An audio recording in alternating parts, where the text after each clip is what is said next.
Halo semuanya, selamat datang di segmen analisa. Masyarakat masih sepertinya tidak percaya kalau Alika yang berusia 12 tahun, masih kelas 6 SD, yang dituduh menjadi pelaku yang menghabisi ibundanya sendiri berusia 42 tahun. Hari ini ada keterangan terbaru dari Kapolrestabes Medan, Kombes Zean Calvin Simanjuntak, yang mengatakan bahwa sekitar jam 9 pagi tadi di hari ini tanggal 14 Desember 2025 telah dilakukan gelar prarekonstruksi yang kedua. Kalau yang pertama itu dilakukan itu oleh peran pengganti dan lokasinya juga di lokasi pengganti di kantor Polresnya. Polretabesnya. Sementara untuk hari ini di hari Minggu itu dilakukan secara langsung di rumah kediaman korban dan juga terduga pelaku tersebut. Ada 43 adegan dan dilakukan secara tertutup dan ada ratusan warga yang menonton. Dalam prarekonstruksi tersebut, apa saja sih yang dilakukan kok sampai 6 jam? Ya, karena ada 43 adegan. Ini pengen dicari tahu nih. Ada nggak kejanggalan-kejanggalan dari kronologi awal yang disampaikan dari sang suami, Alham Humala Siagian? Betul nggak bahwa pagi hari itu dia tidur di lantai 2, putri sulungnya teriak, dia turun ke bawah, ngeliat si Alika yang putri bungsu tersebut, katanya lagi megang pisau dan dengan noda merah yang sebegitu banyak. Tentunya dengan azas praduga tak bersalah, sosok suaminya pun sekarang sedang dalam pemeriksaan secara intensif oleh pihak penyidik karena ada kesannya kayak beberapa hal yang kebohongan. Tetapi kita harus cari tahu nih, kebohongan yang dugaannya disampaikan oleh pihak suami atau kepala keluarga ini, apakah untuk menutupi peristiwa ini atau kebohongan karena mungkin adalah sebuah peristiwa yang memalukan dalam keluarga di masyarakat. Maksudnya seperti apa? Ada salah satu keterangan, aku baru aja ngobrol kemarin di Instagramku dengan sosok yang bernama Dimas ya, sorry, ya Dimas. Dimas ini adalah ngakunya keluarga dari korban, tepatnya berasal dari pihak sang ayah begitu. Jadi ada chattingan yang aku tangkap di sini dan keluarga besar dari pihak orang tua korban itu sangat meyakini bahwa Alika itu bukanlah pelakunya. Poin-poin yang pertama dikatakan begini bahwa sebelum nanti kita baca secara detail ya, bahwa Alika itu anak yang alim dan juga dekat dengan ibunya. Terus aku lihat nih di postingan terakhir di sosial medianya korban, Ibu Faiza Soraya, panggilannya Kak Ayu katanya si Dimas ini ya. Aku lihat di situ terakhir itu baru aja jalan-jalan ke Malaysia bareng sama keluarganya. Keluarganya ini, tapi aku tidak melihat ada sosok Alham Humala Siagian. Aku cek foto-fotonya nggak ada. Yang ada cuma kedua putrinya dan anggota keluarga yang lainnya. Di situ terlihat banget kedekatannya, tetapi kita juga harus fair.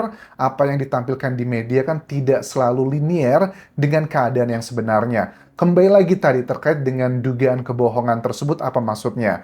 Menurut Dimas di sini dikatakan bahwa suaminya itu sebenarnya sudah retak hubungan rumah tangganya sekitar 3 tahun lalu, dugaannya karena ada pihak ketiga. Entah siapa pihak ketiga ini, apakah dari sang perempuannya atau sang laki-lakinya. Ini kenapa dibahas? Karena ya suka tidak suka kalau kita pengen membongkar sebuah kasus, apapun petunjuknya harus dibuka secara terang benderang agar make sense. Kenapa bisa begini, kenapa bisa begitu. Nah, salah satu poin yang disampaikan menurut Dimas adalah begini. Suaminya itu di awal kejadian, dia menolak dilakukan otopsi ke istrinya, alasannya karena kasihan. Tetapi keluarga dari pihak korban itu memaksa, pokoknya harus dilakukan otopsi. Nah, akhirnya kan ketahuan ada 20 tus-tus tersebut. Ya, kalau untuk mengetahui lebih detail, memang harus dibuka secara detail ya. Tapi kalau hanya untuk mengetahui 20 tus-tus, menurut aku tidak perlu dilakukan yang otopsi yang bagian dalam. Lihat dari visum secara luar juga udah bisa kelihatan sebenarnya berapa tus-tus tersebut. Tapi memang lebih clear-nya harus dilakukan yang seutuhnya. Terus dia menurut Dimas ini adalah sosok yang selalu kowar-kowar ke tetangga bahwa si Alika adalah pelakunya. Nah, padahal Alika itu dari kejadian, kalau kita lihat keterangan saksi mata lainnya yang merupakan kepala kampung atau tempat tinggal mereka di kawasan Jalan Dwi Kora, Kelurahan Tanjung Rejo, Kecamatan Medan Sungga, itu kan dikatakan bahwa dilihatnya tuh si Alika tuh cuma diem doang. Dan ada keterangan juga tangan yang luka itu bukan tangannya Alika tapi adalah kakaknya. Ini juga bingung nih, ini semuanya masih serba nggak clear karena dari pihak penyidik aku lihat kan hari ini keterangan terbarunya hanya menceritakan tentang proses jalannya prarekonstruksi di lokasi TKP. Oke, nah terus juga sosok suami ini kalau aku lihat dari data-data yang aku kumpulkan, Alham Humala Siagian ini di LinkedIn-nya bekerja sebagai engineer SQA. Apa itu SQA? Tapi dia bekerja di salah satu perusahaan BUMN yang bergerak di bidang telekomunikasi, yang terbesar lah di Indonesia. Dia tugasnya adalah di Sumbaksel ya. Iya, kurang lebih adalah di bagian Sumatera. Nah, yang diduga dilakukan kebohongan adalah, kata Dimas ini, ada beberapa keterangan yang misalnya bahwa mereka sudah punya masalah lama, bahkan mereka sempat pisah rumah atau sudah pisah ranjang, tapi tidak mengakui di hadapan penyidik. Yaitu tadi aku bilang, apakah dugaan kebohongan tersebut adalah karena ngerasa itu aib, malu dia mau cerita, atau ada hubungan dengan peristiwa ini menutupi kebenarannya. Coba kita baca beberapa poin yang aku tanyakan ke Dimas di sini ya. Terus beberapa statement yang aku sampaikan begini, Pak Dimas ya, aku panggilnya. Postingannya viral gitu kemarin, karena postingannya kan yang seperti kita bahas di video sebelumnya, kalian tonton video tersebut, ini adalah lanjutan yang intinya adalah keluarga tidak percaya kalau Alika adalah pelakunya ya.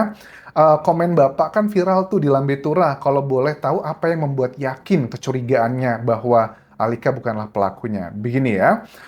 Kalau kecurigaan keluarga banyak bang katanya. Yang pertama, Kak Ayu sama Alika dekat banget. Kedua, dekat bang. Kedua, Alika anak yang alim dan yang buat kami dengan suaminya yang pertama hubungan mereka udah retak atau pisah ranjang lebih dari 3 tahun. Oke, dan si Alham juga jarang pulang.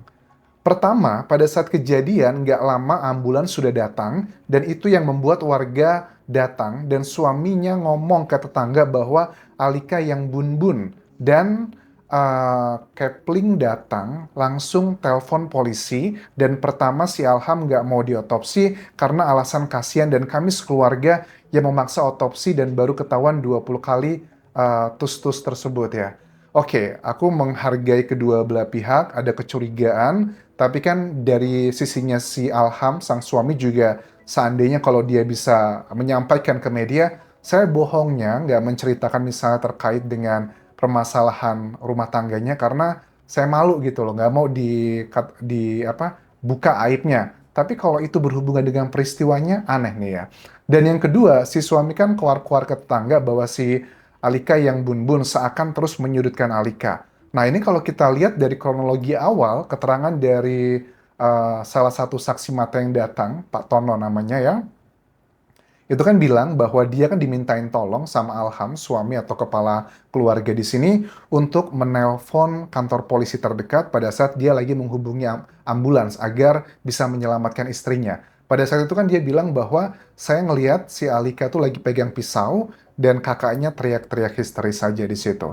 Tapi yang menjadi salah satu teka-teki adalah kalau ada 20 tus-tus ya, kan mereka tidurnya bareng nih ya di lantai satu, korban dan juga kedua putrinya. Sementara kan ayahnya tidur di lantai 2. Kenapa 20 kali tus-tus tersebut tidak ada suara yang membangunkan siapapun di sana? Apalagi ya usia ibundanya kan 42 tahun tuh masih relatif muda ya. Aku lihat juga di foto-foto sosial medianya masih heboh banget lah, masih kayak anak muda banget karena jalan-jalannya juga masih kencang, nggak begitu ada permasalahan dengan fisiknya, artinya dia juga bisa melawan di situ. Itu satu hal yang cukup janggal. Nah, makanya otopsi adalah menjadi salah satu kunci untuk mengetahui apakah mungkin takutnya dugaannya ada obat tidur yang membuat sang korban tidak bisa melawan atau yang berhubungan dengan seperti itu ya. Nah, terus juga aku tanyakan sudah ada keluarga yang jenguk kah? Apa klarifikasi dari si kakak dan juga kepala keluarganya? Keluarga dari mamanya Kak Ayu di sana, Bang. Saya dari keluarga papanya Kak Ayu. Oh, Kak Ayu sama saya tuh saudara kandung beda mama lagi begitu. Nah, terus aku kan tanya ya, di media kan ada berita yang mengatakan dari keterangan penyidik, tangan kakak dari terduga pelaku atau anak yang berhadapan dengan hukum, itu kan katanya kan mengalami luka. Betulkah seperti itu? Dan Alika cuma terdiam aja dari hari kejadian sampai dilakukan pemeriksaan secara psikologi. Kalau luka belum ada konfirmasi ke kami katanya, dan Alika cuma dan di BAP itu mayoritas yang berbicara adalah dari pihak sang ayah, bukan dari yang anak bermasalah dengan hukum, berhadapan dengan hukum tersebut. Iya bang, kami infokan apapun hasil penyelidikannya karena per hari ini suami baru diperiksa insentif dan nggak ngaku pisah ranjang sama Kak Ayu gitu kan ya. Nah ini tadi permasalahannya, kenapa tidak mengakui permasalahan kayak rumah tangga yang dihadapi? Ya ada dua kemungkinan. Yang pertama karena malu ngomongin masalah aib keluarga, atau yang kedua ya seperti yang curiga bahwa apa jangan-jangan bukan si Alika adalah pelakunya. Secara common sense sih memang agak sulit dipercaya ya, 20 kali tus-tus, tapi kok tidak ada orang yang bantu nolong. Jangankan secara logika ya, jangankan yang 20 kali. Kita kecubit aja, bangun tidur kan pasti kaget gitu ya, langsung teriak atau seperti apa. Ini yang 20 kali loh. Jadi kalau yang melakukan secara naluriku ya, secara logika juga ngelihat tubuh dari si Alika yang 12 tahun, dia tidak mungkin melakukan itu sendirian sih. Karena ya lawannya bukanlah anak bayi, bukan anak kecil gitu loh. Terus yang kedua, kalau ada temuan zat-zat yang dikonsumsi oleh sang ibunda, ini baru make sense. Kenapa dia tidak melawan? Apakah mungkin saat itu dia lagi sakit atau seperti apa?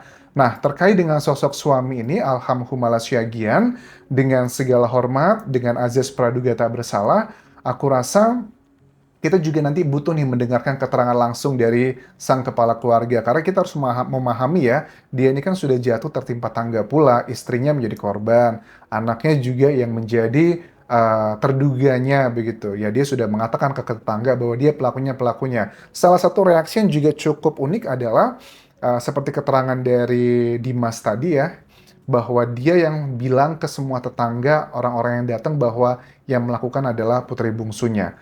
Biasanya kan sebagian orang ya, kita nggak tahu reaksi orang kan beda-beda ya. Kalau ada peristiwa seperti ini kan mereka tidak akan mengatakan apa yang terjadi pelakunya. Kesannya kayak seorang ayah kan nalurinya pengen melindungi anaknya gitu. Bahkan ada banyak kasus tuh kan ya, yang demi menyelamatkan anaknya agar tidak bermasalah dengan hukum, biarlah saya aja yang menjalaninya.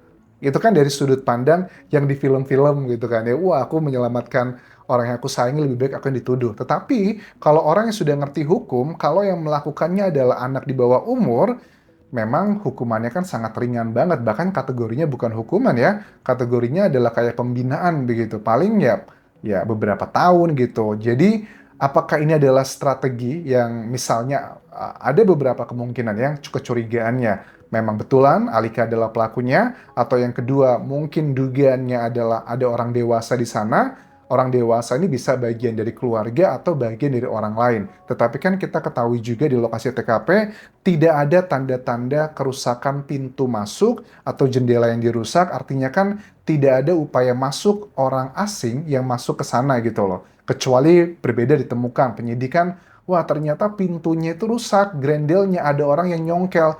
Nah itu ada kemungkinan. Tetapi kalau lokasi tersebut bersih, clear, tidak ada tanda-tanda orang asing masuk, ya itu aja. Karena memang kasus pada umumnya ya, kalau aku lihat di Indonesia kan ya, terkait dengan kasus pembun-bun seperti ini, ya mayoritas 95% pelakunya adalah orang dekat gitu loh. Orang dekat itu ya bisa secara fisik atau secara emosional. Dan dengan di foto-foto yang beredar antara terduga pelaku dan juga korban, itu kan kelihatan sangat dekat sekali, jalan-jalan bareng, bahkan ada video di akun sosial media korban tuh di ulang tahun yang mungkin 2 atau 3 tahun lalu memberikan video singkat dari pertama kali lahir sampai usia dia 9 atau berapa ya, 8 ya mungkin ya. Yang itu yang menjadi viral sekarang, yang wajahnya lucu sekali. Mudah-mudahan Alika diberikan kekuatan, kalau memang dia bukan pelakunya, semoga tidak takut karena dalam pemeriksaan hari ini pun aku lihat di prarekonstruksi dia kan didampingi sama tim psikolog dan juga tim perlindungan anak ya.